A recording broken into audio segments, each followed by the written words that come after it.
பார்த்து கொண்டு வருகிறோம். மறைவான இடம், the hidden place. தனி ஜெபத்தின் மேன்மை என்னவென்று நாம் பார்த்து கொண்டு வருகிறோம். அப்ப தனி ஜெபம் என்பது நம்முடைய வாழ்க்கையில் ரொம்ப ரொம்ப முக்கியமான ஒன்று. நீங்க பாருங்க, நீங்க நிறைய பேர் ஜெபமே வேணாம், ஜெபம் என்பது இன்னைக்காவது நான் ரொம்ப சோர்வா இருக்கும்போது, பலவீனமா இருக்கும்போது, ஏதாவது இருக்கும்போது ஜெபம் பண்ணா நல்லா இருக்குமே அப்படின்னு நினைச்சு என்ன பண்றது, ஜெபம் அப்ப பண்றது. அதுக்கு பேர் ஜெபம் கிடையாது. ஜெபம்னா என்ன அப்படின்னா, எவ்ரி டைம், எல்லா நாளும் என்ன பண்றது, ஒவ்வொரு நாளும் தேவனோடு நாம் இசைந்திருக்க வேண்டும் என்று வேதம் திட்டமாய் போதிக்கிறது. அதனாலதான் மத்தேயு 6வது அதிகாரம் 6வது வசனத்துல விதமா எழுதப்பட்டிருக்கிறது, நீயோ ஜெபம் பண்ணும் பொழுது. அப்ப தேவன் என்ன எதிர்பார்க்கிறார், எல்லாரும் சேர்ந்து ஜெபம் பண்ணும் போதுன்னு சொல்லல, நீயோ, எல்லாம் சொல்லுவோம் நீயோ. நீயோ அப்படின்னா ஒவ்வொரு தனிப்பட்ட மனிதனையும் அவர் எதிர்பார்க்கிறார். நீ ஜெபம் பண்ணியா? இல்லைங்க, எங்க அம்மா ஜெபம் பண்ணிக்கிடுவாங்க, எங்க அப்பா ஜெபம் பண்ணிக்கிடுவாரு, எங்க பாட்டி தான் எனக்காண்டி ஜெபம் பண்ணிக்கிடுவாங்க. பாருங்க, அதெல்லாம் ஜெபம். கரெக்டா சொல்றாரு. அப்படின்னா உன் குடும்பத்தில் உள்ளவர்கள் ஜெபம் பண்ணும்போது சொல்லல, நீயோ, எல்லாம் சொல்லுவோம் நீயோ, மறுபடியும் நீயோ. அப்ப நீயோ என்பது ஒவ்வொரு மனிதனும் ஜெபம் பண்ண வேண்டும் என்பது தேவனுடைய விருப்பமாய் இருக்கிறது. அது எப்படி இருக்கணும், உன் அறை வீட்டுக்குள் பிரவேசித்து. அப்ப அறை வீட்டுக்குள்னா the hidden place, the மறைவான இடம். அப்ப ஜெபம் ஒரு இடத்தில் எப்பொழுதும் இருக்க வேண்டும் என்று தேவன் விரும்புகிறார். நீங்க ஜெபிக்கிற ஒரு அறை இருக்குதா தனியா? நீங்க ஜெபிக்கிறதுக்கு தனியாக எப்பொழுதுமே ஒரு இடத்தை வச்சிருக்கிறீங்களா? எங்கங்க, எங்க வீட்லயே நிறைய பேர் இருக்கிறாங்க. எங்கிட்டு போனா அவங்க இருப்பாங்க, அங்கிட்டு போனா அவங்க இருப்பாங்க. எங்கிட்டு போய் நான் ஜெபிக்கிறது? மொட்டை மாடியில கூட போய் நீங்க ஜெபிக்கலாம். மொட்டை மாடியில் யாராவது இருப்பாங்களா? யாரும் இருக்க மாட்டாங்க. உங்களுக்கே ஐடியா நிறைய இருக்கு, நீங்களே அதை ஃபாலோ பண்ணலாம். எங்க வேணாலும் ஜெபிக்கலாம். ஒரு மறைவான இடத்தை வைத்துக் கொள்ளுங்கள் என்று கர்த்தருடைய ஆவியானவர் சொல்லுகிறார். அப்ப மறைவான இடம் ரொம்ப முக்கியம். பாருங்க, அந்த மறைவான இடத்துல என்ன இருக்குன்னா, உன் கதவை பூட்டி அந்தரங்கத்தில் இருக்கிற உன் பிதாவை நோக்கி ஜெபம் பண்ணு. அப்ப நீங்க ஜெபம் பண்ணும்போது நீங்க தனிமையா இல்ல, அங்க யார் இருக்கிறது? பிதா இருக்கிறார் என்பதை தெரிந்து கொள்ளுங்கள். அப்ப அந்த இடத்தில் பிதா இருக்கிறார் உங்களுக்காக. பாருங்க, நீங்க ஜெபத்துக்கு போறதுக்கு முன்னாடி அவர் ஆயத்தமாக அங்க இருக்கிறார். அப்பா அங்க ரெடியா இருக்கிறார். பாருங்க பாருங்க, ஒரு பிள்ளை தூர தேசத்திற்கு போகுது, வெளிநாட்டுக்கு போகுது. பாருங்க, திரும்பி வரேன்னு மட்டும் தகவல் தெரிஞ்சா போதும். அன்னைக்கு நான் காலையில வருவேன்னு செஞ்சா பாருங்க, எத்தனையோ வருஷங்கள் கழிச்சு வராங்க அப்படின்னா அந்த அப்பா அம்மா சும்மா இருப்பாங்கன்னு நினைக்கிறீங்க? காலையிலே எழுந்திரிச்சு எல்லாத்தையும் ரெடி பண்ணி பாருங்க, அப்பா என்ன பண்ணுவாரு, போய் எயித்தாப்புல நின்று பார்த்துட்டே இருப்பாரு. அம்மா பாருங்க எட்டி எட்டி பார்த்துட்டே இருப்பாங்க, எப்போ என் பிள்ளை வரும், எப்போ இல்லைங்கிறாரு. ஆனா பிள்ளைக்கு என்ன ஒரு சந்தோஷம் இருக்குது, நான் என் வீட்டுக்கு போக போறேன், இன்னைக்கு எங்க அம்மாவை பார்க்க போறேன், எங்க அப்பாவை பார்க்க போறேன், எல்லாத்தையும் பார்க்க போறேன். ஆனா பிள்ளைய காட்டிலும் உண்மையான சந்தோஷம் யாருக்கு இருக்கும்? அப்பா அம்மாவுக்கு தான் ரொம்ப இருக்கும். ஏன், என் பிள்ளை ரொம்ப நாள் கழிச்சு வரான். பாருங்க, அந்த ஒரு உணர்வு தான் நம்முடைய தகப்பனுக்கு உண்டு. பொல்லாதவர்களாகிய நீங்கள் உங்கள் பிள்ளைகளுக்கு நல்ல ஈவுகளை கொடுக்க. பாருங்க, நல்ல ஈவுகள் கர்த்தரே சொல்றாரு. நீயே நல்ல ஈவத்தான் கொடுப்ப, அது மாறாதுதான். ஆனால் கர்த்தர் சொல்றாரு, நீயே கொடுப்ப அப்படின்னா நான் உங்களை காட்டிலும் தேவன் யாரு? கோடி மடங்கு பெரிய தேவன். ஜெபத்திலையும் அதே மாதிரிதான். பாருங்க, நீங்க வர்றதற்கு முன்னாடியே பிதா அங்க என்ன பண்றாரு? வெயிட் பண்றாரு. உங்க பிரசன்னத்தை நிறைய பேர் என்ன பண்றாங்க, அவருடைய பிரசன்னத்தை அனுபவிப்போம். அவருடைய இல்ல அவர் பிரசன்னத்தை காட்டிலும் உங்களுடைய பிரசன்னத்தை எதிர்பார்க்கிற தேவன் தான் நம்முடைய தேவன். அதெல்லாம் போட்டிருக்குது. அப்படி வரும் பொழுது அந்தரங்கத்தில் பார்க்கிற உன் பிதா வெளியரங்கமாய் உனக்கு என்ன பண்ணுவார்? பலன் அளிப்பார். அப்ப யாரு பலன் அளிக்கிறவர்? அந்தரங்கத்தில் நீங்கள் இருக்கும்போது பிதா என்ன பண்ணுகிறாரு? வெளியரங்கமாய் பலன் அளிக்கிறார். வெற்றிகரமாக மாற முடியும், தோல்வியிலிருந்து மாற முடியும், துக்கத்திலிருந்து மாற முடியும். எங்க? அந்தரங்கத்தில் நீங்கள் ஜெபிக்கும் பொழுது, பிதாவை நோக்கி ஜெபம் பண்ணும் பொழுது, பிதாவோடு ஒன்றோடு ஒன்றாய் இருக்கும் பொழுது அங்கேதான் வெற்றி உருவாகிறது. அங்கதான் பாருங்க ஜெயம் உருவாகிறது. நிறைய பேர் பாருங்க, இது எப்படி வந்துச்சு, இப்ப இந்த இதை எப்படி நான் ஜெயிக்கிறது, எப்படி ஓவர் கம் பண்றது எல்லாத்தையும் அப்படின்னா, தேவனிடம் ஒரு தனிப்பட்ட உறவு இருந்தால் நீங்கள் எல்லாவற்றையும் ஜெயிக்க முடியும்.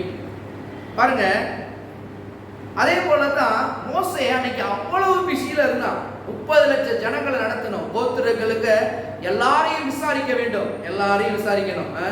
இவங்களுக்கு என்ன நடந்துச்சு, அந்த கோத்திரத்தில் நடந்துச்சு, அவனுக்கு என்ன சண்டை, அங்க அந்த திருமணம் நடக்கும், அங்க ஒரு கலவரம் நடக்கும், அங்க ஏதாவது முன்முணுப்பாங்க, இங்க ஏதாவது பண்ணுவாங்க, இது எல்லாத்தையும் ஹேண்டில் பண்ணணும். 30 லட்சம் ஜனங்கள், இதன் நடுவுல தேவனுடைய வார்த்தையும் சரியாக நடத்த வேண்டும். இதன் நடுவுலையும் ரொம்ப பிஸி உண்மையிலே மோசே.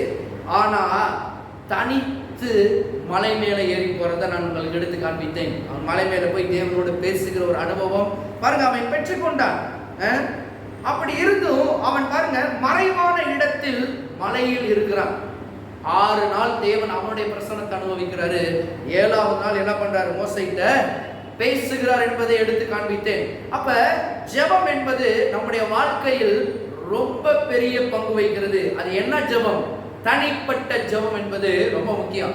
நீ குடும்பமா ஜெபிக்கிறது நல்லது, சபையில ஜெபிக்கிறது நல்லது, அந்நிய பாஷையில ஜெபிக்கிறது நல்லது.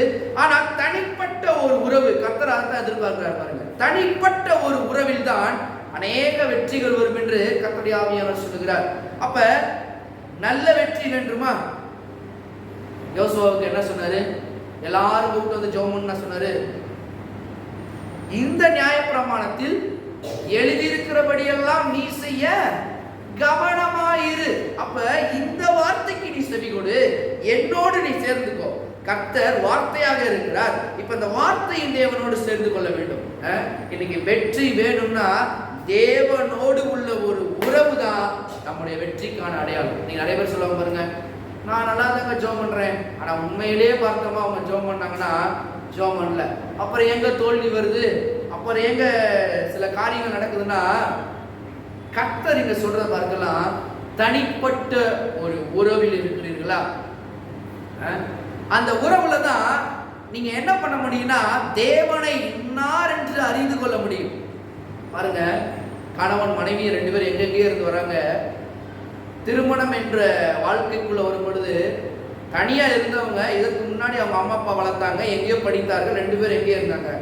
இவர்கள் 2 பேரும் இப்பொழுது திருமணம் என்னும் வாழ்க்கைக்குள்ள நுழையும் பொழுது பாருங்க, அப்பொழுதுதான் ஒன்றோடு ஒன்று புரிந்து கொள்கிறார்கள். என் மனைவி இப்படி இருப்பான், என் கணவர் அந்த இடத்துல இப்படி இருப்பாரு, அது அவங்க சில இடங்கள் இப்படிதாங்க இருப்பாங்க, அவங்க மாற்ற முடியாது.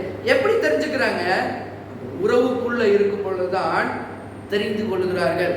பாருங்க, அந்த உறவுக்குள்ள இல்லைன்னா ஒருத்தரை என்ன பண்ணிக்க முடியாது, தெரிந்து கொள்ள முடியாது. அதே போலத்தான் கர்த்தரோடு உள்ள உறவுல இருக்கும் போதுதான் கர்த்தர் இன்னார் என்ற அறிவை நம்ம என்ன பண்ணலாம், வளர்த்து கொள்ளலாம்.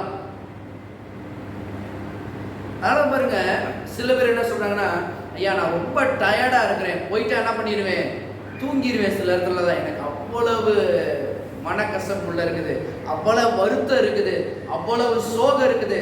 ஜெபம் பண்ணாலும் போனா என்ன பண்றாங்க, சில இடத்துல நான் தூங்கிடுறேன், என்னை அறியாமே தூங்கிடுறேன். பாருங்க, அறியாம தூங்குறது ஓகே, பாருங்க அதுல ஒண்ணு கர்த்தர் அடிக்க மாட்டாரு, உங்களை இது பண்ண மாட்டாரு.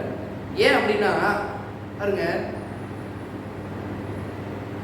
ஒரு பிள்ளை இருக்குது, தகப்பன் பிறந்த பிள்ளை, அது விளையாடுது. பாருங்க, விளையாடுறப்ப அந்த தகப்பன் மடியிலே விளையாண்டு தூங்கிருச்சுன்னா அந்த தகப்பன் அதை என்ன அதட்டுவா, பார்த்துட்டு போறாரா? ஏய் என்ன இங்கே வந்து தூங்குற, ஓ ஓடத்துக்கு போய் தூங்க, அதட்டுவாரா? சரி, பிள்ளை தூங்கிருச்சு என்ன பண்ணுவாரு, அதே இடத்துல நின்று ரசிப்பாரு. நம்முடைய தேவனும் அப்படிப்பட்டவர் தான். நம்மளுக்கு அவருக்கு தெரியும் டயர்டா இருக்கிறது, சில நேரத்தில் நம்மளை அறியாமையே பாருங்க தூங்கிடும், சில நேரத்தில் ஜெபத்துல. ஆனா எப்போதும் தூங்குறது தவறு. சில நேரத்துக்கு பைபிள் எடுத்தாலே சில பேருக்கு தூக்கம் வரும், சில பேருக்கு எப்ப ஜெபம் எடுத்தாலே தூக்கம் வரும். அது அந்த பிள்ளைய பிரம்பை கையாளாதவன் எரிநரகத்துக்கு உட்படுகிறான்ற மாதிரி பிரம்பெடுத்து 2 போட்டு போட்டா அது சரியாகும். ஆனா நான் சொல்றது ரொம்ப சோர்வாகி என்னால ஜெபம் பண்ண முடியல, என்னால தொண்டை வரைக்கும் பிரச்சனை இருக்குது, போராட்டம் இருக்குது, என்னால இப்ப ஜெபம் பண்ண முடியல ஆண்டவர் அப்படின்னா, நான் சொல்றேன், தனிமையா ஒரு இடத்துல போய் கர்த்தரே நீரே எல்லாவற்றையும் பார்த்துக் கொள்கிறாங்கன்னு உட்காருங்க. நீங்க பேசலையோ ஜெபம் பண்ணலையோ என்னமோ பண்றீங்க, ஆனா தேவன் என்ன பண்றாரு? உங்களை பராமரிக்கிறவராய் இருப்பார். அதான் பாருங்க, தேவன் நம்ம அதுக்குத்தான் பாருங்க விரும்புகிறார். முதல்ல ஒரு தனிப்பட்ட ஜெபத்தை நாம் ஆரம்பிக்க வேண்டும். போன வாரங்கள் இதெல்லாம் நாம் பார்த்து கொண்டு வந்தோம் ஒவ்வொரு வாரம். இன்று தொடர்ந்து பார்ப்போம். தேவனோடு உள்ள ஐக்கியம் தான் நம்முடைய அடையாளமாய் இருக்கிறது. அது எப்படி இருக்கிறது? தனிப்பட்ட ஜெபம் இல்லாத போது பிரச்சனைகளும் போராட்டங்களும் பாருங்க நம்மை சூழ்ந்து கொள்வதா இருக்கிறது. அப்ப ஜெபம் இல்லாத பொழுதுதான் எல்லா காரியங்களும் நம்முடைய வாழ்க்கையில் நடக்கும். எப்படி பாஷ சொல்றீங்க? இன்று எடுத்து காண்பிக்கிறேன். பேதுரு ஒரு நல்ல எக்ஸாம்பிள். திருக்குங்க லூக்கா 22வது அதிகாரம். எத்தனை பேர் கையில பைபிள் வச்சிருக்கீங்க? லூக்கா 22 31 32 பாருங்க. திருப்புங்க 31 32. பின்னும் கர்த்தர், சீமோனே சீமோனே, இதோ கோதுமையை சுலகினால் புடைகிறது போல சாத்தான் உங்களை புடக்கிறதுக்கு உத்தரவு கேட்டுக்கொண்டான். நானோ உன் விசுவாசம் ஒழிந்து போகாதபடிக்கு உனக்காக வேண்டிக் கொண்டேன். நீ குணப்பட்ட பின்பு உன் சகோதரை ஸ்திரப்படுத்து என்றார். அப்ப இங்க பேதுரு சீமோனா இருக்கிறான். கர்த்தர் என்ன பண்ணுகிறார்? பேதுருவாய் மாற்றினதை பார்க்கிறோம். ஆனா பேதுரு அவருடைய வாழ்க்கையில பாருங்க ஒரு காலகட்டம் வருகிறது. இது எப்ப நடக்குதுன்னா, கெத்செமனே தோட்டத்துக்கு போறதுக்கு முன்னாடி கர்த்தர் சொல்றாரு இந்த மாதிரி இருக்கும் போதுன்னு. அப்ப இந்த காரியம் நடக்கிறது. அப்ப கர்த்தர் தான் இந்த வார்த்தையை சொன்னார், சீமோனே சீமோனே, இதோ கோதுமையை சுலகினால் புடைக்கிறது போல சாத்தான் உங்களை புடைக்கிறதற்கு உத்தரவு கேட்டுக்கொண்டான். எப்படி புடைக்கிறது? அடிக்கிறது, கொல்றது இல்ல. எதுல புடைக்க போறானா? நானும் உன் விசுவாசம் ஒழிந்து போகாதபடிக்கு. அப்ப விசுவாசமே உலகத்தை ஜெயிக்கிற ஜெயமா இருக்கிறது. பாருங்க, ஒரு பயம் சூழ்ந்த நிலையில விசுவாசம் நம்மகிட்ட வேலை செய்ய முடியாம போகுது. ஒரு காரியங்கள் மத்தியில ஜெபம் ஏறெடுக்க முடியாம போகுது. கர்த்தர்ட்ட போக முடியாம இருக்குது. சில பயத்தின் மத்தியில கர்த்தர்ட்ட போக முடியாம இருக்குது. அந்த மாதிரி நேரங்கள்ல பாருங்க, விசுவாசம் தேவனோடு ஒரு கனெக்டிங்கை ஏற்படுத்துகிறது நம்முடைய வாழ்க்கையில.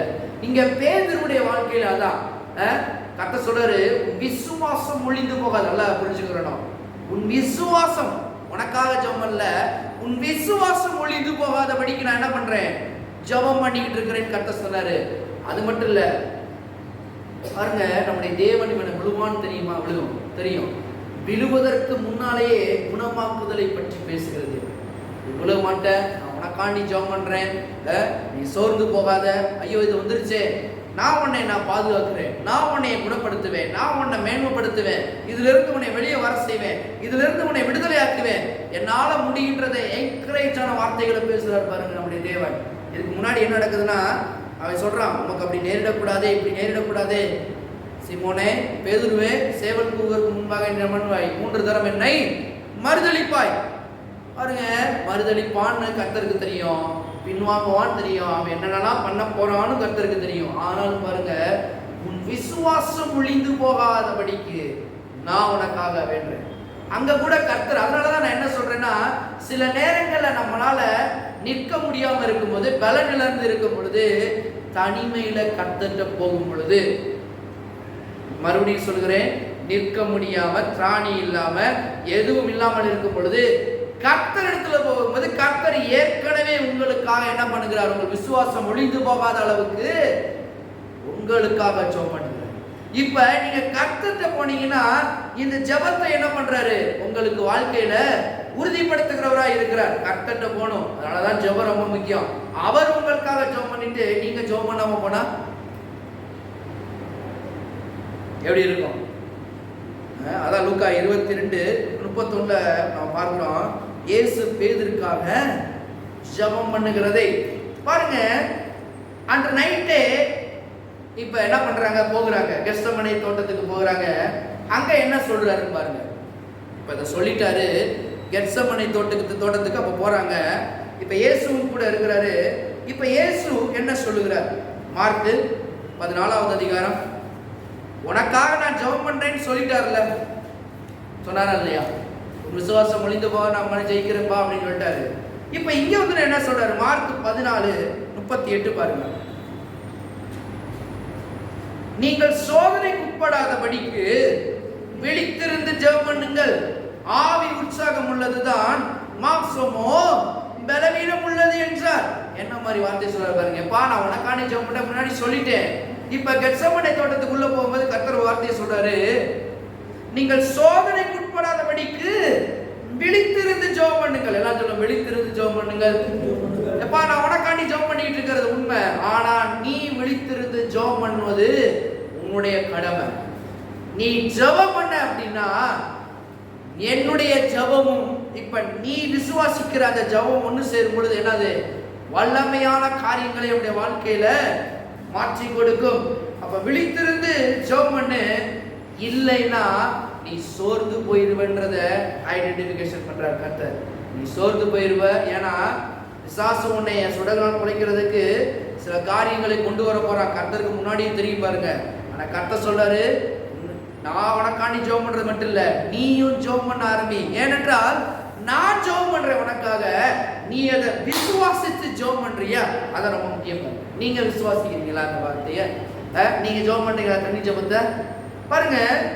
ஜெபம் இல்லாதனால தோல்விக்குள் போகிறான் பேதுரு.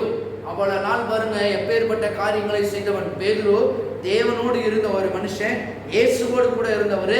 ஆனா பாருங்க, உயிர்த்தெழுந்ததுக்கு அப்புறம் தேவன் அவன்கிட்ட இது பண்ணி திரும்ப என்ன பண்றாரு? பெரிய பெரிய காரியங்களை செய்கிறவராய் இருக்கிறார். படிச்சிருப்பீங்கன்னு நினைக்கிறேன். அப்போஸ்தலர்லாம் அவருடைய வல்லமையான காரியங்கள்.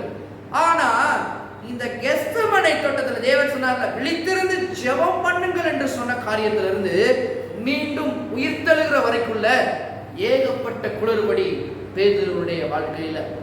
ஏன்? ஜெபம் இல்லாததுனால தோல்விக்குள் போகிறான். பாருங்க, இயேசுவை அரெஸ்ட் பண்ண வராங்க பாருங்க. அவன் சொல்றான் பாருங்க, முதலாவது கத்தி எடுத்துட்டு போய் என்ன பண்றான்? ஒரு உணர்ச்சி வசப்பட்டு என்ன பண்றான்? போய் ஒருத்தன் காதை போய் வெட்டிடுறான் பாருங்க. கர்த்தர் சொன்னாரு, பேதுருவே, சீமோனே, உன் வாளை உரையில் போடு, பட்டயத்தை எடுத்தவன் பட்டையினாலே சாவான் அப்படின்னு சொல்லி மறுபடியும் அவன் காதை ஒட்டுறதை பார்க்கிறோம் பாருங்க. இது மட்டும் இல்ல, இன்னொன்று நடக்குது அவனுடைய வாழ்க்கையில பாருங்க. இயேசுவை பிடித்து அரெஸ்ட் பண்ணிட்டு போறாங்க. அங்க அந்த அரண்மனையில் கீழே இருக்கிற போது எல்லா ஜனங்களும் அங்க இருப்பாங்க. அப்ப ஜனங்களின் மத்தியில பேதுரு இருக்கிறான். அங்க ஒரு லேடி சொல்றா, நான் உன்னை என்ன பண்றேன், அங்க ஜெபம் நடக்கிற வீட்டுல நான் உன்னை ஏற்கனவே பார்த்திருக்கேன், இயேசுவோடு நீ இருந்த ஆளு தானே? அவ கேட்கிறா பாருங்க. கேட்கும் போது இவனுக்கு என்ன அப்படின்னா, இவன் என்ன சொல்றான்? ஐயோ நானா அங்க இல்லைங்க, எனக்கெல்லாம் தெரியாதுங்க, அவன் என் தம்பியா இருப்பான். ஐயோ எனக்கெல்லாம் தெரியாதுங்க, பேரு கிடையாதுங்க, பேரை மாத்திருப்பா பாருங்க. சீமோன்னு உனக்கு ஒரு பேர் இருக்குது. அப்புறம் தான் கர்த்தர் என்ன மாற்றுறாரு? பேதுருவா மாற்றுறாரு. எங்க சீமோன் அண்ணன் இருந்திருப்பாரு, நான் பேதுருங்க பாருங்க. என்னத்தையும் நாடு சொல்லி வழி வந்திருப்பான். முதலாவது காரியத்துக்கு அகப்படுறான். இப்ப ரெண்டாவது, ஒரு மனுஷன் உள்ள வந்து கேட்கிறான், நான் அவனோடு உன்னை நான் பார்த்துருக்கிறேன், ஏற்கனவே உன்னை எனக்கு நல்லாவே தெரியும்னு சொல்றான். அப்ப என்ன சொல்றான்? இல்லைங்க, நீங்க என்னை பார்த்திருக்கவே முடியாது, அவர் யாருன்னு எனக்கு தெரியாது அப்படின்றான் பாருங்க. ரெண்டாவது விதமா இன்னொன்னு நடக்குது. அதிகாலையில குளிர் அதிகமா இருக்கிற நேரத்துல பாருங்க, கறி நெருப்பு போட்டு அந்த குளிர் காயிற இடத்துல அந்த இடத்துல உட்கார்ந்துருக்கான். இப்ப அந்த இடத்துல யார் கேட்கறது? நான் கண்ணார உன்னை பார்த்திருக்கிறேன், அதுல நீ ஒருவன், என்னை ஏமாற்ற முடியாது ஒருத்தர் சொல்றான். அப்பதான் என்ன ஆரம்பிக்கிறான் பேதுரு? திட்டவும் சபிக்கவும் ஆரம்பிக்கிறான். இப்ப என்ன நடக்குது? சொன்ன மாதிரி, ஆண்டவர் சொன்ன மாதிரி சேவல் 3 தரம் கூவி முடியுது. இதற்குள்ள இன்னைக்கு இதைத்தான் பார்க்க போறோம். பேதுரு கர்த்தர் சொன்னாரு, விழித்திருந்து ஜெபம் பண்ணுங்கள். பாருங்க, நம் பிரச்சனையில் இருக்கிற நேரத்துல, போராட்டங்கள் இருக்கிற நேரத்துல நாம் மேல வர வேண்டும், அடுத்தனுடைய வாழ்க்கை மேல போக வேண்டும் என்று விரும்புகிறவர்கள் இந்த காரியங்களை கவனிங்க. உங்க வாழ்க்கை நல்லா இருக்கணுமா? உங்க வாழ்க்கை ஒளிமயமான பிரகாசமா இருக்கணும்னா, பிரச்சனைகள் போராட்டங்கள் சூழ்ந்து கொள்ளும் போது அதிலிருந்து வெற்றிகரமாக நீங்கள் வெளியே வர வேண்டுமா? இந்த உலகத்துல வெற்றியா வாழ வேண்டுமா? பேதுருவிடத்திலிருந்து நாம் கற்றுக்கொள்ளலாம் சில காரியங்களை. பாருங்க, சேவல் கூவுறது, அவன் அழுதுகிட்டே வரான் பாருங்க. அழுதுகிட்டே என்ன பண்றான்? இயேசு உயிர் தெழுந்துன்னு சொன்னதுக்கு அப்புறம் என்ன பண்றான்? பேதுரு மட்டும் எங்க இருக்கிறான்? அறை வீட்டுக்குள்ள இருக்கிறான். வரவும் இல்ல, குற்ற மனசாட்சியினால நொந்து போய் என்ன பண்றான்? உள்ள இருக்கிறான். இப்ப ஃபைனலா என்ன பண்ணிட்டான்? மீன் பிடிக்க கிளம்பிட்டான். கடைசியா எங்க கிளம்பிட்டான்? மீன் பிடிக்க கிளம்பிட்டான். ஏன்? முடிஞ்சு போச்சு. அவரை திட்டோம், சபிச்சிட்டோம், எல்லாம் பண்ணிட்டோம். இனி என் வாழ்க்கையில் என்ன இல்லை? ஒன்றும் இல்லை. பிரச்சனைக்கு மேலே பிரச்சனை, போராட்டத்துக்கு மேலே போராட்டம். இனி திரும்ப என் வாழ்க்கை என்னவாக போகுது பாருங்க. நீங்கள் யாராவது சிலர் உங்கள் அன்புக்குரிய நேசத்துக்குரிய நீங்கள் இழந்திருக்கலாம். ஆனால் பாருங்க, அதுல இருந்து இதை எப்படி நான் மீள போகிறேன், எப்படி வரப்போகிறேன் பாருங்க. பேதுருவும் இதே மாதிரிதான். என் குடும்பத்தை திரும்ப எப்படி ரன் பண்ண போறேன், என்ன பண்ண போறேன், ஏது பண்ண போறேன், திரும்ப யார் எங்க போலாம்? மீன் பிடிக்க போலான்னு சொல்லி அவனுடைய கால் பின்னாடி வாங்குது. அப்ப ஒரு வார்த்தை வருது. லூக்கா 22 32 வாசம்ல இருக்கிறத பாருங்க. நானோ உன் விசுவாசம் ஒழிந்து போகாதபடிக்கு உனக்காக வேண்டிக் கொண்டேன். நீ குணப்பட்ட பின்பு உன் சகோதரை ஸ்திரப்படுத்து என்றார். அப்ப ஸ்திரப்படுத்துனா கர்த்தர் சொன்ன மாதிரி இங்க ஜெபம் பண்ணி இருந்தானா இவன் ஸ்திரப்பட்டிருப்பான். அங்க இருந்து இந்த விடுதலையை பெற்றுக் கொண்டிருப்பான். ஆனா பாருங்க, இவன் ஜெபம் பண்ணாதனால, நல்லா கவனிங்க, விழித்திருந்து ஜெபம் பண்ணுங்க கர்த்தர் சொன்னாரு. இங்க ஜெபம் பண்ணாதனால அவனுடைய வாழ்க்கை ரொம்ப பெரிய போராட்டத்துக்குள்ள போயிருச்சு. இயேசு ஜெபம் பண்ணாரு, பட் பேதுரு ஜெபம் பண்ண இல்ல. அதான் உண்மை. இயேசு ஜெபம் பண்ணாரு, ஆனா பேதுரு ஜெபம் பண்ணல. இன்று 4 காரியங்களை நான் எடுத்து வைக்கிறேன். ஜெபம் பண்ணாத பொழுது என்ன நடக்கிறது நம்முடைய வாழ்க்கையில? பேதுருவின் வாழ்க்கையிலிருந்து பார்ப்போம். முதலாவது, ஜெபம் செய்யாத பொழுது பழைய வாழ்க்கையில் நாம் போய்விடுவோம். You will repeat your past. ஜெபம் நீங்க செய்யாத போது என்ன நடக்கும்னா பழைய வாழ்க்கைக்குள்ள போயிருவீங்க பாருங்க. பேதுரு பாருங்க, அவனோட லைஃப்ல என்னென்னலாம் நடக்குது சில காரியங்கள். அவன் ஜெபம் பண்ணாதனால பாருங்க, பேதுருன்னு மாத்தினத திரும்ப என்ன பண்றான்? சீமோனாகவே போறான். பேதுரு பாருங்க, அவன் எல்லாவற்றையும், ஏன்னா யார் கையில அந்த அதிகாரத்தை கொடுத்திருக்காரு? இதோ இந்த அதிகாரத்தை எனக்கு யார் கொடுக்கிறது? பரலோக ராஜ்யத்தின் திறவுகளை பேதுரு கையில கொடுக்கிறேன். அப்படிப்பட்டவன் பாவ வாழ்க்கைக்குள்ள என்ன பண்றான்? ஜெபம் செய்யாத பொழுது பழைய வாழ்க்கைக்குள்ள போயிடுறான். பாவ சோதனைக்குள்ள உட்படுகிறவர்களாக நாம் மாற நேரிடும். பாருங்க, பாவ சோதனைக்குள்ள போயிடுறான். அங்க இல்லைன்றான், திட்டுறான், சபிக்கிறான். அவன்றது அதை வெளிவர முடியாத அளவுக்கு இருக்கிறது. பேதுருவா தேவன் மாத்தின விதம் மாறல, திரும்ப சீமோனாக மாறிட்டான். மீன் பிடிக்க போயிட்டான், எல்லாத்தையும் விட்டுட்டான், இப்படி திரும்பிட்டான். பாருங்க, பழைய வாழ்க்கைக்குள்ள போயிடுறான். இன்னைக்கு கர்த்தர் சொல்றாரு, ஜெபம் இல்லாட்டி அப்படின்னா உங்க வாழ்க்கை பழைய மாதிரி தான் போகும். நீங்க புதிதாக தேவன்கிட்ட என்ன பண்ண முடியாது? நெருங்க முடியாது. தேவன்கிட்ட நெருங்கணும்னா தனி ஜெபம் என்பது ரொம்ப ரொம்ப ரொம்ப முக்கியம். பாருங்க பாருங்க இரண்டாவதாக என்னன்னா, பாவ சோதனைக்கு உட்பட்டவர்களாக நாம் மாறுவோம். அதனால்தான் தேவன் நம்ம மூலமாக வாழ்வதுதான் கிறிஸ்தவ வாழ்க்கை. நம்ம தேவன் நம்ம மூலமாக வாழ்வதுதான் கிறிஸ்தவ வாழ்க்கை. அதனால்தான் பவுல் இதை பத்தி ஒரு குறிப்பிட்டார் பாருங்க. கலாத்தியர் 2வது அதிகாரம், கலாத்தியர் 2, கலாத்தியர்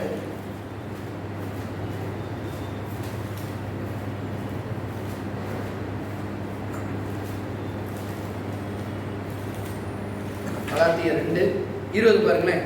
பவுல் சொல்றாரு, கிறிஸ்துவுடனே கூட சிலுவையில் அறையப்பட்டேன், ஆயினும் பிழைத்திருக்கிறேன். இனி நான் அல்ல, கிறிஸ்துவே எனக்குள் பிழைத்திருக்கிறார். நான் இப்பொழுது மாம்சத்தில் பிழைத்திருக்கிறதோ, என்னில் அன்பு கூர்ந்து எனக்காக தம்மை தாமே ஒப்பு கொடுத்த தேவனுடைய குமாரனை பற்றும் விசுவாசத்தினாலே பிழைத்திருக்கிறேன்.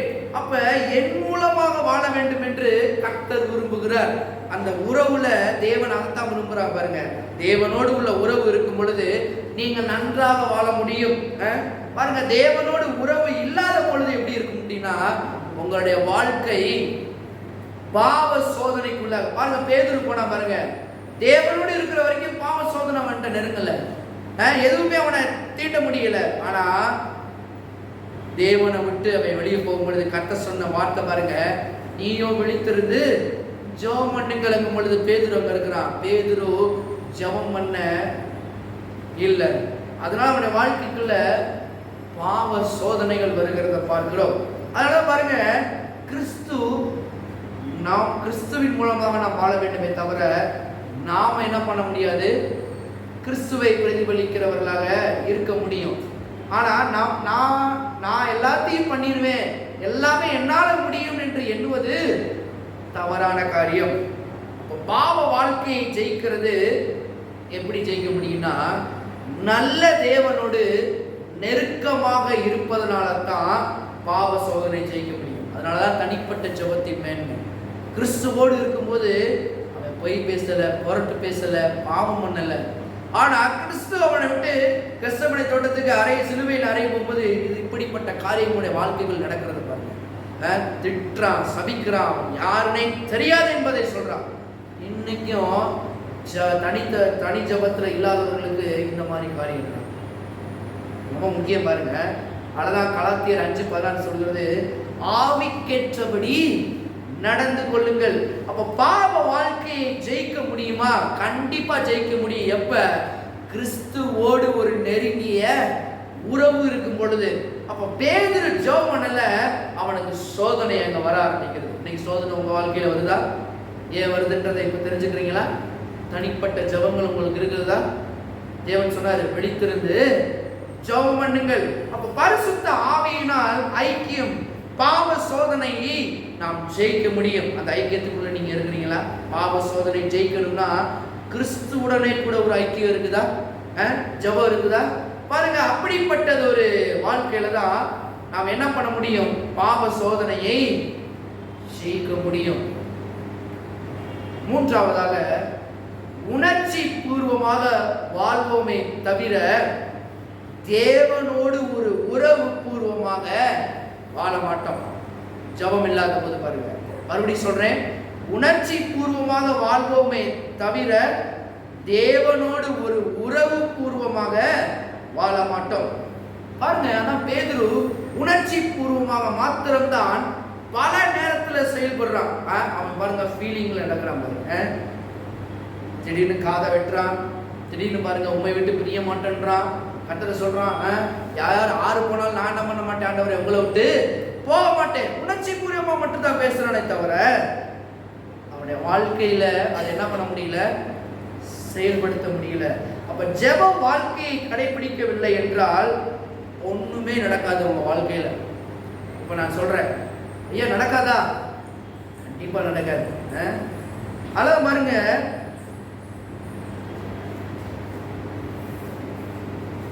சில பேர் சொல்லுவாங்க, என்னால் அதை பண்ண முடியும், இதை பண்ண முடியும், அப்படி இருக்க முடியும், இதெல்லாம் ஈஸியா செஞ்சிட முடியும், அதெல்லாம் ஈஸியா நடத்திட முடியும் அப்படிம்பாங்க. ஆனா ரொம்ப பெருசா பேசுவாங்க, ஆனா வாழ்க்கையில ஒண்ணுமே செய்ய முடியாது. அதை பண்ணிடுவேனாக்கும், இதை பண்ணிடுவேனாக்கும், அங்க அப்படி செஞ்சிருவோமாக்கும், முடியாது. ஏன்? தனிப்பட்ட ஒரு ஜெபம் இல்லைன்னா உங்க வாழ்க்கையில நீங்கள் எதையுமே செய்ய முடியாது. பாருங்க, சில பேர் பாருங்க எல்லாத்தையும் ஜெயிக்க வேண்டுமா? இந்த தனிப்பட்ட ஜெபம் இருக்கிறவங்களுக்கு தான் இந்த காலையில கம்பளிக்குள்ள ஒரு யுத்தம் நடக்கும் பாருங்க. ஐயோ காலையில எந்திரிக்கணுமா, ரொம்ப தூக்கம் வருதே, இப்ப போய் எந்திரிக்கணுமா, ரொம்ப அப்படியே அசத்துதே பாருங்க. அது ஒரு யுத்தம் தான் பாருங்க. ஜெபம் விரும்புறோம், ஆனா ஜெபிக்க முடியாம சில ஜெபத்தை நம்ம ஜெபிக்கணும்னு விரும்புறோம், அந்த போர்வையை கூட கொஞ்சம் விளக்க முடியாம அப்படியே கண்ணை இருக்க மூடிட்டு திரும்ப அப்படியே என்ன பண்றோம், மூடிட்டு படுத்துறோம். ஏன்? இதை கூட ஜெயிக்கணும்னா ஜெப வாழ்க்கையில் இருப்பவர்களால் மாத்திரமே இதை ஜெயிக்க முடியும். காலையில் எந்திரிக்கிறது ரொம்ப பெரிய காரியமாக நிறைய பேத்துக்கு இருக்குது. எத்தனை பாஸ்டர் போதிச்சாலும் சரி, ஜெபத்தின் வாழ்க்கை அருமையை போதிச்சாலும் சரி, இந்த காலையில் எந்திரிக்கிறது ரொம்ப பேருக்கு முடியல. ஏன்? இப்போதாங்க தூங்கி எந்திரிச்சேன், என்னால் எந்திரிக்க முடியல, கண்ணை முழிக்க முடியல அப்படின்வாங்க. முழிக்க முடியும் எப்ப? தனிப்பட்ட ஜபத்துல யாரு இருக்கிறார்களோ, தேவனோடு ஒரு ஐக்கியத்தில் இருக்கிறவங்களுக்கு இந்த கம்பளியின் யுத்தம் ஈஸி. கம்பளிக்குள்ள ஒரு யுத்தம் நடக்குது, திறக்காமா வேணாமா, 5 மணி தான் ஆகுது, போவோம் 6 மணிக்கு. தேவன் என்ன நம்ம அடிக்க பார்க்கலாம் பாருங்க.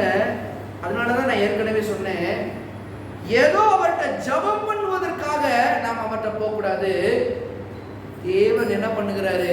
அந்த உறவுக்காக நாம் ஜெபிக்க வேண்டும். ஜெபிக்கிறதற்காக ஜெபிக்கிறோமா இல்ல உறவுக்காக நாம் ஜெபிக்கிறோமா?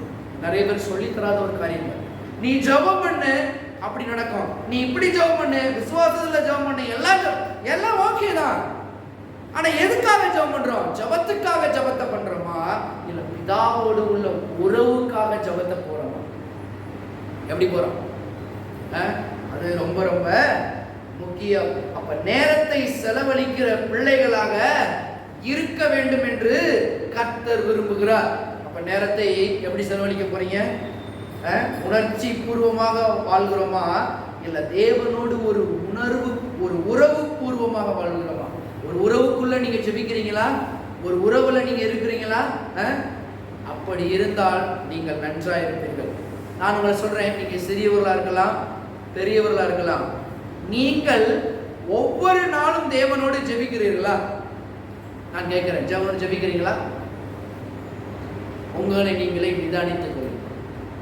வெற்றி வேணுமா? சில பேர் சொல்றாங்க, பாஸ்டர் எப்படியாவது இன்னைக்கு நல்லா போயிடணும் எல்லாமே அப்படின்னா, நான் சொல்லுவேன், நல்லா போகணும் அப்படின்னா தேவனோடு ஒரு நல்ல உறவு இருந்தா எல்லாமே நல்லா போகுமா போகாதா? கர்த்தர் நல்லவர் என்பதை ருசித்து பாருங்கள். ஏன் நல்லவர் ருசிக்கிறோம் அப்படின்னா, அவரோடு ஒரு உறவுக்குள்ள இருக்க இருக்க இருக்க நீங்கள் ஒவ்வொரு நாளும் வெற்றிகரமானவர்களாக இருப்பீர்கள். அதான் பாருங்க, 4வது ஒரு காரியம் பேதுருடைய வாழ்க்கையில, தவறான கூட்டத்தோடு குளிர்காய ஆரம்பித்து விடுவோம் இந்த ஜெபம் இல்லைன்னா. பாருங்க, எங்க போய் குளிர்காயிறான்?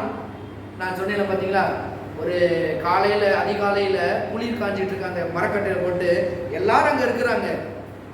எங்க போய் உட்கார்றான் பாருங்க. அத்தனை சீஷர்களும் இல்ல, வேதம் தெளிவாய் குறிப்பிடுகிறது. மற்ற சீஷர்களுடைய வாழ்க்கை இங்க ரெக்கார்ட் ஆகல. எங்க இருந்தானே தெரியல. யோவான் எங்க, சீமோன் எங்க, மற்ற ஆட்கள் எங்க, யாக்கோபு எங்க. ஆனா பேதுருவை மட்டும் இங்க வேதம் குறிப்பிடுகிறது. எதற்காக? கர்த்தர் சொன்னாரு, விழித்திருந்து ஜெபம் பண்ணுங்க. இன்னைக்கும் விசுவாசிகளுக்கு கர்த்தர் எதுதான் சொல்றாரு? விழித்திருந்து ஜெபம் பண்ணுங்க. பிசாசான எவனை விழுங்கலாமா என்று வகை தேடி சுற்றி திரிகிறான். அந்த வகைக்குள்ள நம்ம போகக்கூடாது. அப்படின்னா நிறைய காரியங்களை சேஞ்ச் பண்றோமோ இல்லையோ, முதல்ல தேவனோடு உள்ள உறவை வளர்த்து கொள்ள வேண்டும். வளர்க்காதனால என்ன நடந்துச்சு? ஜெபம் பண்ணாதனால. ஒரு உறவு என்பது ஜெபம். அதைத்தான் சொல்லிட்டு இருக்கிறேன். ஜெபம், ஜெபத்துக்காக ஜெபம்ன்ற இன்னைக்கு மைண்ட் செட் ஆயிடுச்சு பாருங்க. நான் ஜெபம் பண்ண போறேன். எங்க போறீங்க? ஜெபம் பண்ண போறேன். அப்ப உறவு எங்க இருக்குது? ஜெபத்துல தான் இருக்கு. பாருங்க, சின்ன ஒரு தான் பிசாசு அப்படியே மாத்தி விட்டுரும். சரி, ஜெபம் பண்ணணும். ஜெபம் பண்ணா என்ன பண்ணணும்? சின்ன பிள்ளை இன்னைக்கு கேட்டு பாருங்க, ஜெபம் பண்ணணும் எப்படி ஜெபம் பண்ணுவீங்க? யாரும் போய் உட்காந்து ஒரு வாரத்தில் முழங்காலம் போட்டு, ஏசப்பா நாள் கொடுத்ததுக்காக நன்றி, சாப்பாடு கொடுத்ததுக்காக நன்றி, மத்தியான சாப்பாடு கொடுத்ததுக்காக நன்றி, எல்லாத்தையும் கொடுத்ததுக்காக நன்றி, அம்மா அப்பா கொடுத்ததுக்காக நன்றி. நம்ம ஜெபத்தை எப்படி சொல்லிக் கொடுக்குறோம்? ஆனால் ஜெபம் என்பது உறவு என்பதை சொல்லிக் கொடுக்க தவறுகிறோம். பிதாவோடு தேவனோடு உள்ள ஐக்கியம் பாருங்க, அவரோடு கலக்கிற ஒரு அனுபவம், அவரோடு பழகுகிற ஒரு அனுபவம் தான் ஜெபத்தின் மேன்மை.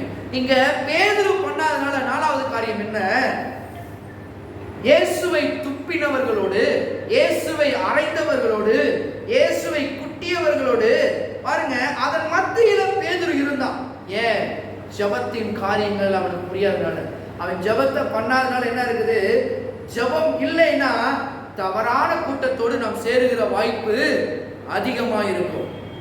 கர்த்தர் சொல்றாரு, நீ உறவுக்குள்ள இருக்கும் பொழுது நிறைய பேர் சொல்றாங்க, எல்லாரும் என்னை ஏமாத்துறாங்க. இத்தனை பேர் கேட்டிருக்கீங்க இந்த வார்த்தையை அடிக்கடி? பாருங்க, அடிக்கடி நான் யோசிப்பேன், எல்லாரும் ஏமாத்துறாங்க அப்படின்னா யாரும் ஏமாத்தாம இருக்கு? இந்த உலகத்துல எல்லாருமே ஏமாற்றுபவர்கள் தான். வேதம் அப்படி கொடுக்கிறது. ஏன்? மனுஷனை நம்புவதை பார்க்கிலும் கர்த்தர் மேல் பற்றுதலாய் இருப்பது நலம். யாரும் உங்களை ஏமாற்றுகிறத போறாங்க. நான் இப்ப சொல்றேன், ஏன் ஒருத்தர் மட்டும் உங்களை ஏமாற்ற மாட்டாரு. நான் உன்னை விட்டு விலகுவதும் இல்லை, உன்னை கைவிடுவதும் இல்லை. கர்த்தர் சொல்லியிருக்கிறார். ஏன்? இப்ப அந்த கர்த்தரோடு ஒரு உறவை வளர்த்துக்கணும். இந்த உறவு தான் கைவிடாத உறவு. எல்லாரும் ஏமாத்துறாங்க. நான் சொல்றேன், ஒருத்தர் உங்களை ஏமாற்றவே மாட்டார், உங்களை கைவிடவும் மாட்டார். உங்களை தூக்குவார், உங்களை ஏந்துவார், உங்களை தப்புவிப்பார், உங்களை பராமரிப்பார், உங்களை ஆசீர்வதித்து உங்களை என்ன பண்ணுவார்? பல பேருக்கு ஆசீர்வாதமாக வைப்பார். அப்ப நாமும் இப்படிப்பட்டவர்களோடு சேர்ந்துருவோம். எப்ப? ஜெபம் பண்ணாத போது நாமும் என்ன பண்ணிடுவோம்? எப்படிப்பட்டவர்கள் சேர போறோம்? அந்த குளிர்காயிற கூட்டம் எப்படிப்பட்ட கூட்டம் தெரியுமா? இன்னைக்கு குளிர்காயிற கூட்டம் எங்க இருக்கு தெரியுமா? டீ கடையில் இருக்குது. காலகட்டத்தில் எல்லாம் அங்கே போனால் பாருங்க, உலக நியூஸ்லாம் அங்கே கேதர் பண்ணிட்டு வந்துடலாம். அவன் எப்படியா, இவன் எப்படியா, அவன் எப்படியா அப்படின்னா ஒரு மணி நேரம் உட்காந்தா போதும் பாருங்க, எல்லாத்தையும் கேதர் பண்ணிட்டு வந்துடலாம். கர்த்தர் சொல்றாரு, குளிர்காயிற கூட்டத்தோடு இருக்குன்னா விசுவாசமும் ஒழிஞ்சு போயிடும். அங்கே என்ன நடக்கும்? அங்கதான் பேதுரு கெட்ட வார்த்தையெல்லாம் கற்றுக்கொள்ள ஆரம்பிச்சான். அந்த குளிர்காயிற கூட்டத்தில் என்ன செஞ்சான்? காலில் இருந்து உட்காந்துருப்பேன், அவங்க பாருங்க மாற்றி மாற்றி பேசியிருப்பேன். என் போல பேதுரு அப்பதான் சொல்றான், நீயும் அவனோடு இருந்தவனே இவங்க சொன்ன, ஏன்னா இவனை வேதம் அப்படி போகுது, இவங்களை மாதிரியே பேசினா தான் தப்பிக்க முடியுன்றால இவர்களை போலவே அவன் பேசினான் இருக்குது. எவர்களை போல? அப்ப அவங்க எப்படிப்பட்ட கூட்டம்? திட்டவும் சபிக்கவும், இன்னும் வேதத்துல போட்டிருக்குது, இருக்கிற கெட்ட வார்த்தையெல்லாம் அங்க பேசுறான். நம்ம என்ன மாதிரி ஆளு பாருங்க. ஏன்? ஜெபம் இல்லைன்னா நீங்க பாவத்தை ஜெயிக்க முடியாது. நீங்க நிறைய பேர் பாருங்க, கிறிஸ்துக்குள்ள இருப்பாங்க, கிறிஸ்துவ தெரியும், ஆனா ஜெபம் என்ற ஒரு உறவுக்குள்ள இல்லைன்னா பாவ பழக்கத்துல இருப்பாங்க. ஒண்ணு, கெட்ட வார்த்தை பேசுவாங்க. 2, 3வது கெட்ட பழக்கங்களால் நிரம்பிதான். அதனாலதான் நான் சொன்னேன், இது தேவனுடைய, போன வர எடுத்துக்கல, யாருக்கு அவர் எடுத்து, நாம் எப்படி இருக்கிறோம்? தேவனுடைய ஆலயமாக இருக்கிறோம். அந்த ஆலயத்துல என்ன இருக்கும்? ஜெபம் நடக்கும். அப்ப ஆலயத்துல ஜெபம் நடக்கும்னா இன்னைக்கு தேவனுடைய ஆலயமா யார் இருக்கிறோம்? நம்ம இருக்கிறோம். அப்ப இந்த ஆலயத்துல என்ன நடக்க வேண்டும்? ஜெபம் நடக்க வேண்டும். இன்னைக்கு ஜெபமே வேணான்னு நிறைய பேர் முடிவு பண்ணிட்டாங்க. நான் சொல்றேன், ஜெபமே வேணான்னா இந்த உலகத்துல நீங்கள் வெற்றிகரமாக வாழ முடியாது. வெற்றி உறவுக்குள்ள இருக்கிறது. பாருங்க, ஜெபம்னா நீங்க ஜெபத் அப்படி நினைச்சிடாதீங்க, அதுக்குள்ள என்ன இருக்குது? உறவு இருக்கிறது. இந்த உறவு தான் உங்களை எல்லாவற்றிலும் காப்பாற்ற வல்லது. இந்த பாருங்க, இப்படிப்பட்ட ரோடு இருக்கும்போது என்ன வந்துடும் தெரியுமா? மக்கள் தான் ரொம்ப முக்கியன்ற எண்ணத்துக்கு போயிடுவோம். பாருங்க, ஜனங்களோடு சேர அவர்களோடு பாருங்க, அவங்க ஏற்றுக்கொள்வார்களா, அவங்க என்னை நிராகரிப்பார்களா? பாருங்க, அப்படி யோசிச்சு யோசிச்சு என்ன பண்ணிடுவாங்கன்னா ஜனங்களுக்காக வாழ ஆரம்பிச்சிடுவோம். அவர் என்ன பண்ணுவாரு? இன்னைக்கு போன் அடிப்பார் கரெக்டா. அப்ப என்ன பண்ணணும்? பிரைஸ் எல்லாம் ஆண்டி, நான் இப்பதான் ஜெபம் பண்றேன் சொல்லுவாங்க. கரெக்டா 8 மணி ஆகும். ஏன்னா இவர்கள்லாம் எப்படிப்பட்டவங்க தெரியுமா? இவர்களை அறியாம இவங்க எப்படி இருக்காங்கன்னா ஜெபம் பண்ண போறேன். ஆனா ஜெபம் என்பது உண்மையிலேயே ஒரு உறவு. அந்த உறவுல கால் பண்ணாலும் எடுக்கவே மாட்டாங்க. அந்த உறவுக்குள்ள இருக்கும்போது சில பேர் கரெக்டா நீங்க என்ன பண்ணாலும் சரி, எப்ப பண்ணாலும் ஜெபம் பண்றவன் எவனாவது கால் அட்டன் பண்ணுவானா நான் கேட்கிறேன். உறவுக்குள்ள இருக்கு பாருங்க, எப்ப நீங்க கால் பண்ணி யார் எடுத்து சொல்றாங்களோ, நாங்க ஜெபத்துல இருக்கோம், நாங்க ஜெபம் பண்ண போறோம்னு சொன்னா நீங்க நல்லா தெரிஞ்சுக்கோங்க, ஜெபத்தை பண்ணுங்க, நல்லா இருக்கு. ஆனா உறவுக்குள்ள அவர்கள் இல்லை, அவர்கள் பாரம்பரியத்தில் இருக்கிறார்கள் என்பதை திட்டமாக தெரிந்து கொள்ளுங்கள். அப்ப நாம் வித்தியாசமாக இருக்க நம்மளை அழைத்து இருக்கிறார் நம்முடைய தேவன். ஜெபம் இல்லைன்னா தவறான வார்த்தை பேசுவோம், தனிமையாக இருக்க, வித்தியாசமாக இருக்க நாம் நினைக்க ஆரம்பிச்சிடும்.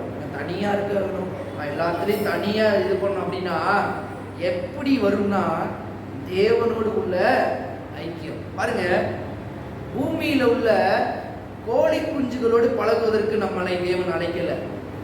எங்க அழைக்கிறார்? நாம் பாரு, பருந்தை போல கழுகை போல என்னது வட்டமிடச்சு மேலே பறப்பதற்கு, மேலாக பறப்பதற்கு நம்ம என்ன பண்ணிருக்கிறார்? தேவன் அழைத்திருக்கிறார். பாருங்க, பாம்பு கோழியை சாப்பிடும், ஆனா கழுகு என்ன சாப்பிடும்? இதை சாப்பிட்றத பாம்பை என்ன பண்ணிடும்? விழுங்கிடும். கர்த்தர் சொல்றாரு, கோழிகளோடு சேர்ந்து வாழும்படி நம்மளை அழைக்கவில்லை, கழுகை போல உயர பறக்க வேண்டும்படி கர்த்தர் நம்மளை அழைத்திருக்கிறார். நாம் சிங்கத்தின் பிள்ளைகளாக இருக்க அழைத்திருக்கிறார் நம்முடைய தேவன்.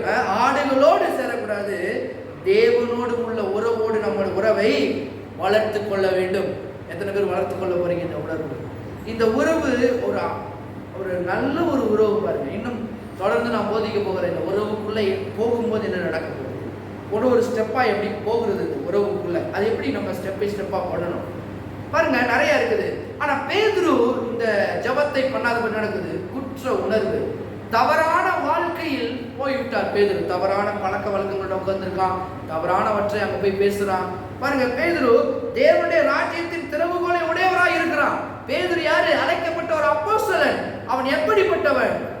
தேவனுடைய கீழே ஊழியக்காரனா இருக்க வேண்டிய பேதுரு எங்கேயோ போய் ஒரு இடத்துல ரட்சிக்கப்படாதவனோட ஏதோ ஒரு தவறான பழக்க வழக்கம் உள்ளது குளிர்காய ஆரம்பிக்கிறான். அதான் சங்கீதக்காரன் தாவீது சொல்றான், துன்மார்க்கனுடைய ஆலோசனையில் நடவாமலும் பாவிகளுடைய வழியில் இல்லாமலும் பரியாசக்காரர் உட்கார இடத்தில் உட்காராமலும் இரவும் பகலும் தேவனுடைய வார்த்தையில் தியானமாய் இருக்கிற அந்த தியானம், அதுதான் உறவு. இப்ப ஜபத்துல என்ன பண்ணலாம்? தனிமையில போய் வேதத்தை திரும்பி வாசிக்கலாம், தேவனோட உறவுக்குள்ள இருக்கலாம், ஜபம் பண்ணலாம், அந்நிய பாஷை பேசலாம், எவ்வளவு காரியம் இருக்கிறது. பட் பேதுரு என்ன பண்ணல? ஜபம் இல்லாததால் அவனுடைய அடையாளத்தை தொலைத்து விட்டான். அவன் யாருன்னு அவனுக்கு புரியல, யாருன்னு அவனுக்கு தெரியாம போயிருச்சு பாருங்க. அதனால என்ன பண்றான்? அவனுடைய அடையாளம் என்ன? பேதுரு என்ன சொன்னாரு? இது முதற்கொண்டு நீ மீன் பிடிக்க மாட்ட, எதை பிடிக்கிறவன் அவனை அழைக்கிறேன் அப்படின்னாரு கர்த்தர். மனுஷரை பிடிக்கிறவருக்கு முன்னாடியே சொன்னாரு, எல்லாத்தையும் மறந்துட்டான். கர்த்தர் மனுஷரை பிடிக்கிறவங்க என்னை அழைத்தார், அப்போஸ்தலனாக அழைத்திருக்கிறார், தீர்க்கதரிசியாக என்னை அழைத்திருக்கிறார், என்னை ஊழியக்காரனாக அழைத்திருக்கிறார் என்பதை மறந்து மீன் பிடிக்க போகிறான். ரிட்டர்ன் அவனுடைய பழைய வாழ்க்கைக்குள்ள போகிறான். அதான் ஜபம் இல்லைன்னா பழைய வாழ்க்கைக்குள்ள போயிருக்கீங்க. ஜபம் இல்லைன்னா உலகம் என்ன சொல்லுதோ அதைத்தான் மேன்மையா நீங்க பார்ப்பீங்க. உலகம் என்ன சொல்லுதோ அதை தான் இன்னும் நீங்க ஃபாலோ பண்ணுவீங்க. கர்த்தரை ஃபாலோ பண்ண முடியாது. எண்ணங்கள் விசாலமாவதாக இயேசுவின் நாமத்தினால. அவங்க சொன்னாங்க, இல்ல கர்த்தர் சொல்றத நம்ம செய்யணும். கர்த்தர் தான் நம்மளுக்கு எல்லாவற்றிற்கும் எல்லாமுமா இருக்கிறார். பாருங்க, ஜபம் இல்லை, மீண்டும் பழைய வாழ்க்கைக்குள்ள போகிறான் பாருங்க பேதுரு. அங்க பாருங்க, இரவு முழுவதும் மீன் பிடிக்க போகிறான், ஒன்றும் அவனுக்கு அகப்படல. மீனவன் தான், திறமையானவன் தான். மீனும் அவன் என்ன பண்றான்? அவனுக்கு ஒரு அடையாளத்தை ஏற்படுத்த வேண்டும் என்று திரும்ப போறான். சரி, நான் மீன் பிடிச்சால் என்ன பண்ணலாம்? ஒரு மீனவன் என்ன பண்ணிக்கலாம், சொல்லிக்கலாம். இன்னைக்கு நிறைய பேர் அப்படிதான் பண்ணுங்க. எனக்கு என்ன அடையாளம் பாருங்க, நிறைய பேர் அடையாளத்தை தேடிக்கொண்டிருக்கிறார்கள். அடையாளம் எங்க இருக்குது தெரியுமா? நான் சொல்லுகிறேன். அடையாளத்துக்காக அதே பேதுரு அதே பாருங்க, மறுபடியும் எங்க போறான்? மீன் பிடிக்க. இரவு முழுவதும் மீன் பிடித்து ஒன்றும் பிடிக்கவில்லை. பாருங்க, அவன் அடையாளத்துக்காக தேடுகிறான். தன்னுடைய அடையாளம் என்ன? பேதுரு அதை பாருங்க தேடுறான். பாருங்க, இன்னைக்கு நாமும் எனக்கு என்ன அடையாளம் என்பதை தேடுறோம். சில பேர் எப்படி தேடுறாங்க? வீடு அடையாளம், கார் அடையாளம், பொண்ணு அடையாளம், பொருள் அடையாளம், இது அடையாளம், இதெல்லாம் அடையாளம். எது அடையாளம்? பாருங்க, அவன் அடையாளத்துக்காக போய் ரொம்ப வியர்த்து சட்டையெல்லாம் கலட்டி சோர்ந்து போய் என்ன பண்றான்? இப்ப என்ன பண்றான்? அந்த படகுல இருக்கிறான். இப்ப என்ன நடக்குது? நாம் நம்முடைய பலனை பார்க்க கூடாது. என்னைக்குமே என்னால முடியும், நான் மீனவன், நான் வீசினா மழை வீசினா எல்லாமே பிடிக்கின்றத மறுபடியும் அந்த என்ன பண்றான்? அந்த நம்பிக்கையே என்ன பண்றான்? போக ஆரம்பிக்கிறான். அதே மாதிரிதான் பாருங்க, முதல் மனுஷன் அப்படிதான், ஆதாம் ஏவாளும் தன்னுடைய பலத்தினால பாவம் செஞ்சுட்டாங்க. அத்தியிலேயே தச்சு ஏதோ ஒண்ணு முடிவெடுக்கிறாங்க. கர்த்தர் அதிகாலையிலே வந்து என்ன பண்றாரு, ஆதாமே ஆதாமே எங்கே இருக்கிறாய் என்று கேட்ட உடனே அவன் என்ன பண்றான், ஒளிந்து கொண்டான். தன்னுடைய பலத்தினால போகும்பொழுது எங்க நடக்கிறது, தோல்வி மட்டும்தான் உண்டாகிறது. தேவனோடு உள்ள உறவுக்குள்ள இருக்கிற வரைக்கும் அவன் எல்லாவற்றையும் பெற்றுக்கொண்டான். எங்க உறவுல இருந்து எப்ப வெளியே வரமோ அப்ப என்ன நடக்குதுன்னா தோல்வி ஆரம்பிக்கிறது. தோல்விக்கு மேல தோல்வி தான் பாருங்க. இப்ப பாருங்க, இயேசு அங்க தேடி வந்தார். மீன் பிடிக்கிறது பாருங்க, அங்க பார்க்கலாம். யோவான் 21. இப்ப அங்க என்ன சொல்றாரு பாருங்க, யோவான் 21 அதிகாரம், யோவான் 21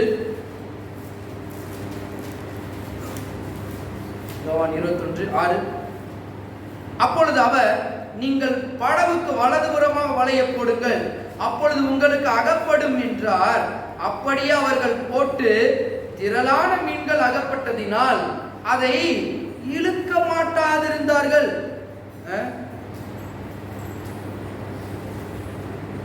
ஆதலால் 7வது வசனம் கவனிங்க, இந்த வார்த்தையெல்லாம் நல்லா கவனிங்க, என்ன வருதுன்னு பாருங்க.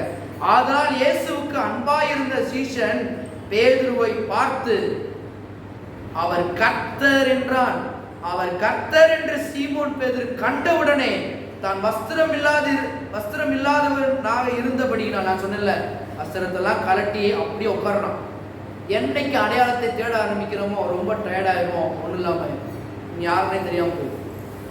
எப்ப அடையாளத்தை கண்டுபிடிக்கிறான் தெரியுமா, இங்க வருங்க, வஸ்திரம் இல்லாதவனால் தன் மேற்சட்டையை கட்டி கொண்டு கடலிலே குதித்தான். திரும்ப சட்டையை போட்டுக்கொண்டு கடலை குடிக்கிறான். எப்படி கடவுள்ன்றதை கண்டுபிடிச்சான், பெரிய ஒரு காரியம் பாருங்க.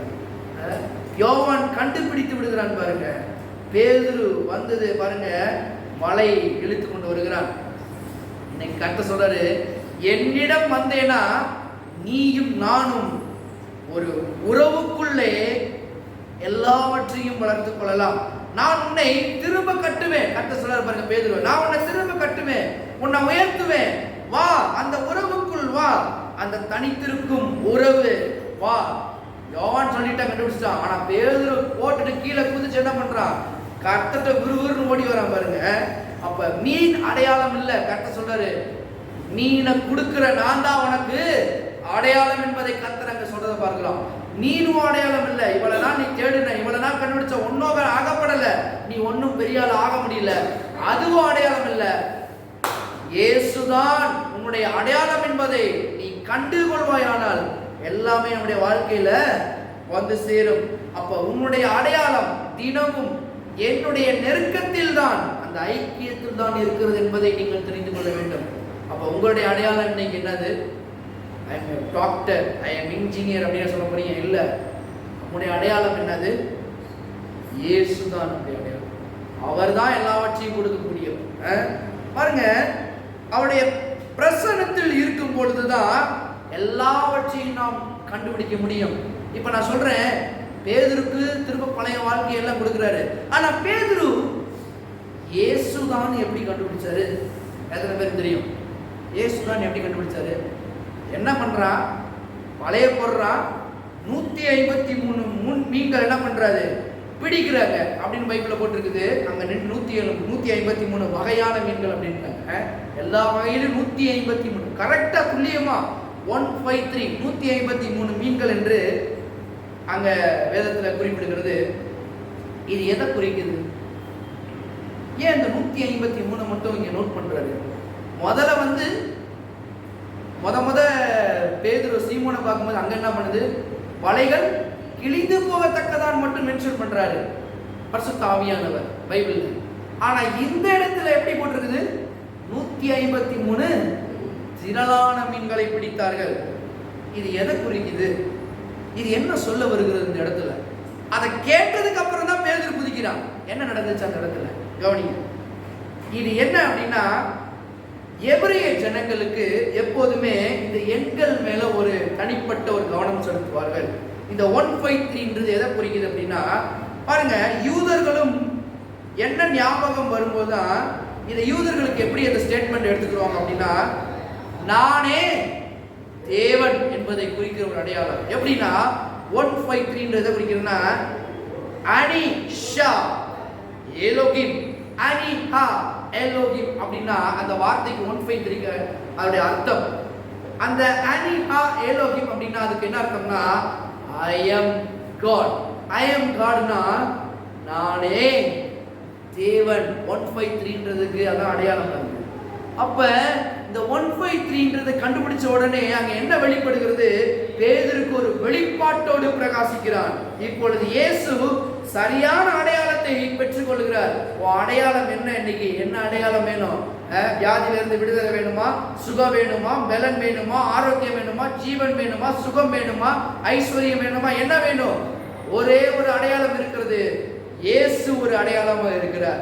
அன்னைக்கு அவனுக்கு மீன் பிடிச்சா பெரிய ஒரு அடையாளம்ன்ற மாதிரி அவன் யோசிக்கிறான். கர்த்தர் சொல்றாரு அதுவும் அடையாளம் அல்ல, நானே ஐ அம் காட் என்ற அடையாளத்தை 153 நானே தேவன் என்ற அடையாளத்தை அவர் கொடுக்கிறார். அப்ப இப்பொழுது இயேசு சரியான அடையாளத்தை பெற்றுக் கொள்கிறான் இயேசுவிடத்திலிருந்து.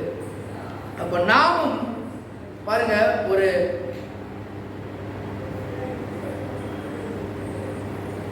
நாமும் இன்னைக்கு ஒன்றில்லாதவர்களை போல நிற்கலாம். இதுக்கு அடுக்கடுத்து என்ன நடக்க போகுது, ஏது நடக்க போகுது அப்படின்னா, நாமும் தேவனோடு சேரும் பொழுதுதான் நாம் யார் என்பதை தெரிந்து கொள்ள முடியும். நீங்கள் யாருன்னு எப்ப தெரிந்து கொள்ள போறீங்கன்னா, நீங்கள் தேவனோடு சேரும் பொழுதுதான் நீங்கள் யார் என்பதை, உங்கள் அடையாளத்தை தெரிந்து கொள்ள முடியும்.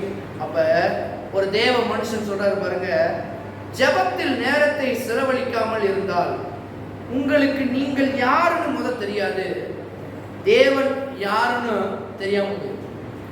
திருடி சொல்றேன், ஜெபத்தில் நேரத்தை செலவழிக்காமல் இருந்தால் உங்களுக்கு நீங்கள் யாருன்னு தெரியாது, தேவன் யாருன்னே தெரியாம போயிருப்பார்.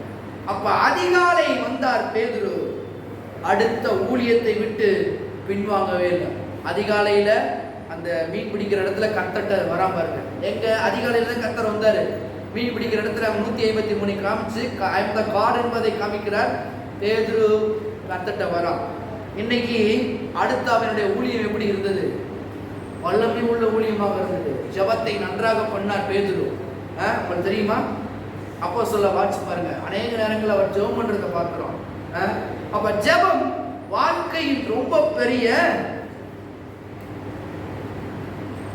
ஒரு மாற்றத்தை கொண்டு வரக்கூடிய காரியம்தான் ஜெபம் என்பதை தெரிந்து கொள்ளுங்கள். அப்புறமேட்டு தான் பாருங்க, அவனுக்கு என்ன நடந்துச்சு?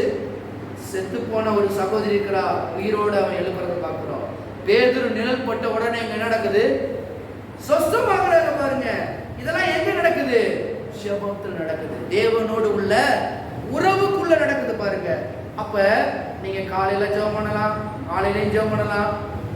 பாருங்க, நீங்கள் எப்படி வேணாலும் ஜெபம் பண்ணலாம். அனுதின ஐக்கியத்தில் தான் நம்முடைய அடையாளம் இருக்கிறது. இயேசுவுக்கு எப்படி அடையாளம் வந்துச்சு? தேவனோடு உள்ள தனி ஜெப உறவு. அதிகாலையிலே பாருங்க, எல்லாத்தையும் விட்டுட்டு தனியா போயிடுறாரு எப்பயுமே. அவ போய் கேட்கிறாரு, அவர் எல்லாத்துக்கும் பதில் சொல்லும்போது சில காரியங்கள் சொல்லுவாரு.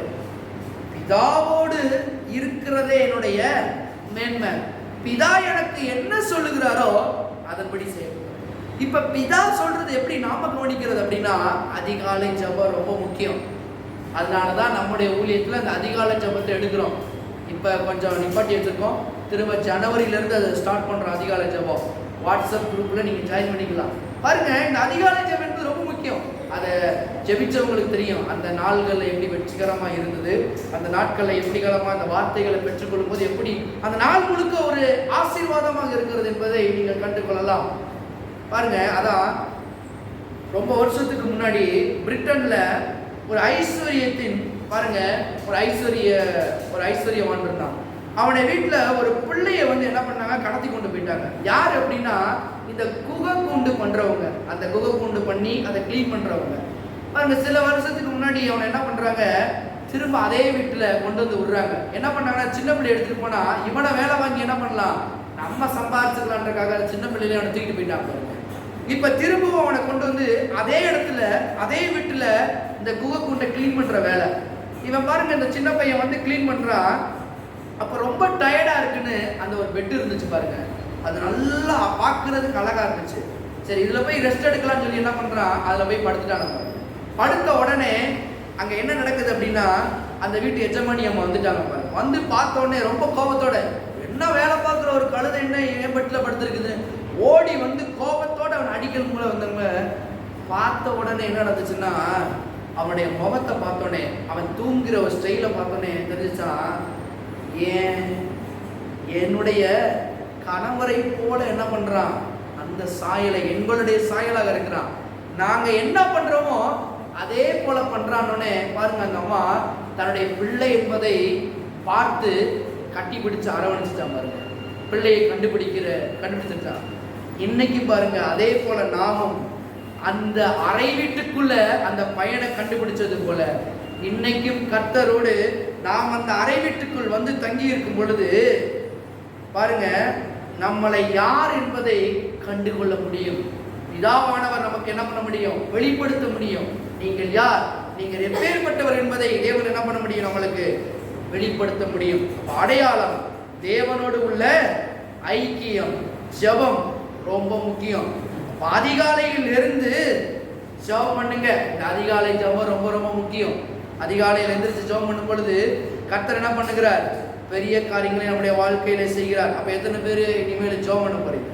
தனிப்பட்ட உறவுக்குள்ள வரும் பொழுது பேதுருவை போல அவ வாழ்க்கைக்குள்ள சோதனைக்குள்ள திரும்பவும் பாஸ்டுக்குள்ள போகாம தவறான ஆட்களோடு இருக்காம எது பாதுகாக்கிறது, இந்த உறவு உங்களை பாதுகாக்கிறது. ஆமென். எத்தனை பேர் ஜெபம் பண்ண போறீங்க? இந்த உறவுக்குள்ள வந்து ஜெபம் பண்ணீங்கன்னா கர்த்தர் உங்களை ஆசீர்வதிச்சு உயர்த்துவார். ஆமென்.